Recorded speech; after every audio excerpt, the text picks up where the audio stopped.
Hola, yo soy Eduardo y junto con André vamos a explicarles el desarrollo de nuestra práctica número 4 para la materia de electrónica. Entonces, para esta práctica utilizamos al principio el simulador de multisim con el circuito que ustedes están viendo en pantalla. Originalmente no teníamos este multímetro en esta área, pero lo colocamos para responder las preguntas a continuación. Entonces, empezando con las preguntas, nos dicen primero, ¿qué sucede cuando pulsa J1, que es este switch? Para ello vamos a correr nuestra simulación y vamos a cerrarlo aquí. Lo único que estamos tratando de hacer es cerrar nuestro circuito para dejar pasar la corriente por él. Ahora nos pregunta, ¿se enciende el LED rojo? Bueno, podemos ver que tanto abierto como cerrado el switch, LED rojo sigue apagado. Después nos pregunta entonces, mide entonces la intensidad de corriente entre J1 y R1. Aquí es donde colocamos nuestro multímetro. Abrimos el multímetro y tenemos que con el switch abierto tenemos 88.8 picoamperes, que ya lo había registrado en esta área, y con el switch cerrado tenemos 177.6 picoamperes, que también lo tenía registrado en esta área. Ambos valores son ínfimos. Entonces, ¿qué puede concluir del comportamiento del circuito y del transistor? Sencillamente lo que podemos concluir es que sin importar si eso está abierto o cerrado, la corriente de base que está recibiendo nuestro transistor no es suficiente para que en el transistor fluyan los electrones, lo que no está permitiendo que el circuito se cierre de manera adecuada y entonces el LED rojo pueda encender. Podemos decir específicamente que nuestro transistor está en una área de corte. Como mencionaba, la corriente que tenemos es ínfima, es una corriente de fuga, por lo que en realidad esto se podría considerar como un interruptor en cero. Ahora continuamos con la parte 2. Para la segunda parte de esta práctica vamos a trabajar con el circuito que ya tenemos armado en Multisim, en el cual vamos a tener un transistor 2N4424 que va a funcionar como amplificador, debido a que siempre tendremos una pequeña corriente de base y una gran corriente de emisor. Para notar la diferencia de cómo cambian estos valores, vamos a iniciar colocando a VBB con 0.8 volts y los vamos a ir incrementando hasta llegar a 10 volts, como lo tenemos en esta tabla. Vamos a ir registrando los valores que nos ofrezcan los multímetros que colocamos en estas posiciones. Entonces iniciamos con la primera medición. Tenemos que la corriente de base número 1 es 632.832 nanoamperes. Y la corriente de emisor vamos a dejarla con valor positivo, 126.864 microamperes. Cerramos aquí, cerramos la simulación y cambiamos el valor. Le colocamos un volt. Si yo no cierro la simulación y cambio este valor, no se va a mostrar la diferencia hasta que reinicie la simulación. Entonces la corro, volvemos a abrir.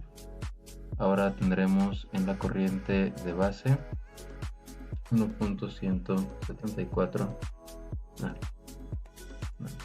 aquí 1.174 microamperes y acá 290.719 microamperes.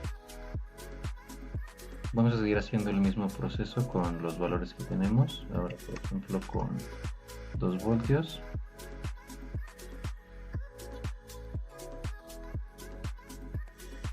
.083 micros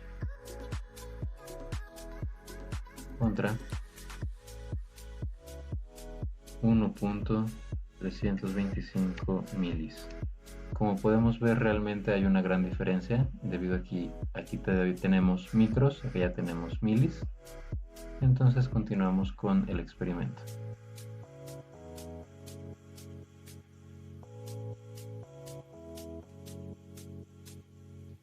Con 3 voltios la corriente de base va a ser 7.064 micros y la corriente de emisor 2.439 milis.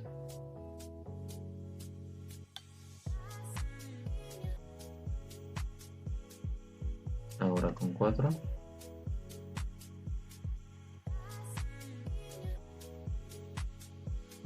Olvidé correr la simulación. Ahora sí. Con 4. 10.063 micros.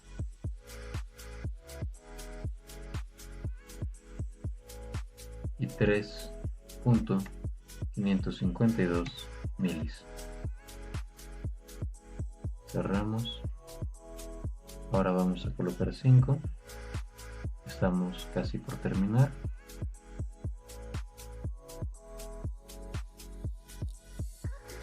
Con 5 volts la corriente va a ser de 13.071 microamperes y la corriente de emisor 4.646 milis. Y por último vamos a colocar los 10 voltios y corremos la última simulación. La corriente de base se va a quedar en micros en 28.157 microamperes y la de emisor tendremos 9.673 miliamperes. Esta fue la segunda parte de la práctica 4. Bien, vamos a iniciar con la siguiente parte de la práctica de laboratorio. En este caso es el transistor como sistema de alarma simple. Tenemos presente ya armado el circuito, que tiene los siguientes componentes: una fuente de voltaje, un switch, dos resistencias, un LED rojo y un transistor BJT NPN de tipo BC547BP. Al simularlo tenemos esto cuando está cerrado. El paso de corriente es correcto, ya que tanto le llega directo al transistor BJT y le permite que pase corriente ya sea por el colector y el emisor. Entonces sí puede pasar la corriente directamente acá. Cuando se abre ya no hay paso de corriente y se cierra. Seguiremos con las siguientes partes. Bueno, ahora el punto 2. El punto 2 nos pide que eliminemos el switch. Vamos a hacer la conexión debida. En esta parte se une y vamos a simularlo. En este caso el paso de corriente es constante y todo el tiempo se va a prender porque siempre va a llegar corriente directamente a la base del transistor y también a el LED, por lo cual todo el tiempo va a estar prendido. Bueno, ahora la siguiente parte de la práctica nos dice que hay que poner un puente y aquí está el puente en esta sección. Por motivos del simulador fue necesario mantener en este caso el switch de acá, aunque todo el tiempo va a estar cerrado a pesar de la simulación para que la corriente llegue directamente, si no podría haber una sobrecarga. Pero sobre este sí podemos hacer cuál sería el efecto con y sin el puente. Por eso es que se le puso el switch en esta parte. Al momento de iniciarlo no prende LED. Esto se debe a que la corriente no llega a la base, por lo cual no permite el flujo de corriente en todo el transistor. Tanto el colector como el emisor no tienen ese flujo que permite la base.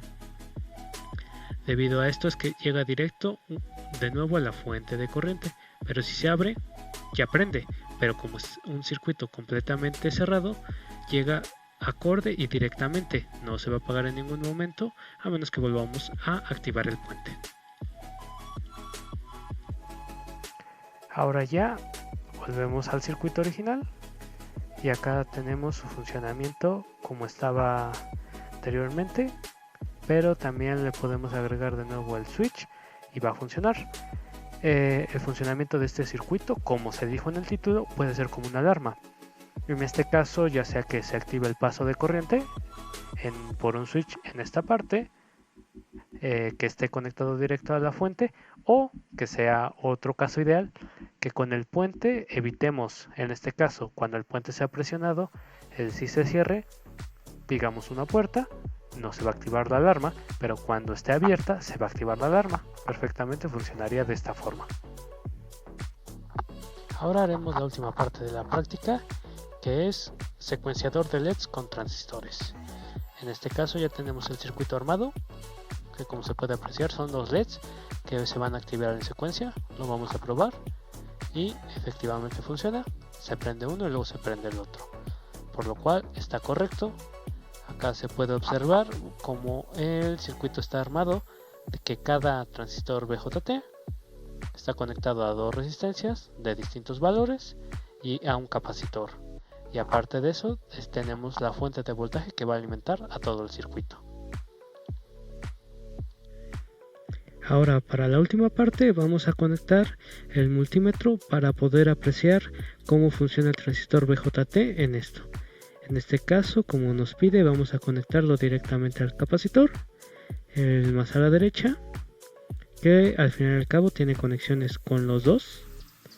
El multímetro se conecta de esta forma. Si el valor es positivo, esto se debe que está conectado correctamente, y si el valor es negativo, nada más debería ser conectado de la manera inversa, es decir, los cables al revés.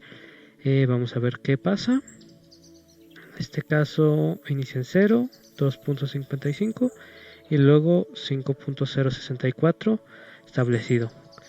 Bueno, directamente en los transistores excede lo que es la primera zona que tienen los transistores, debido a que solo puede ser de 0.3 o 0.7 volts.